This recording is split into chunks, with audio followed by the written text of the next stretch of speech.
श्रावण महिन्यातील पहिला सण तो म्हणजे नागपंचमी. या दिवशी नागाची पूजा केली जाते.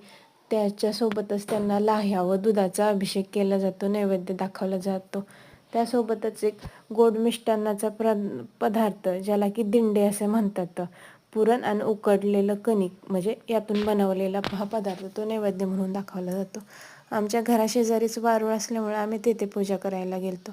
शहरात कसं की विकतचा नागोबा आणायचा, त्याचीच पूजा अर्चा करायची किंवा नागनरसोबा जो असतो तो आपल्या देवासमोर चिकटवून त्याची पूजा अर्चा केली जाते. इथे गावाकडे बघा अशी वारूळ असल्यामुळे ना इथे पूजा अर्चा करायला भेटते. संध्याकाळी मंदिराकडे भरपूर अशा मोठ्या प्रमाणात लहान मुलींचे खेळ होतात, मोठ्या बायकांचे, स्त्रियांचे फुगडी व इतर खेळही होतात.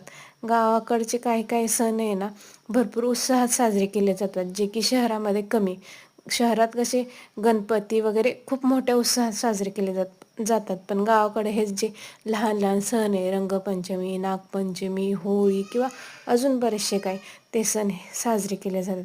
हे बघा, आता ह्यात काही खरोखरचे साप वगैरे नाही आहेत, पण ह्याचीच पूजा अर्चा केली जातात. ते अजून कोणी केली नव्हती.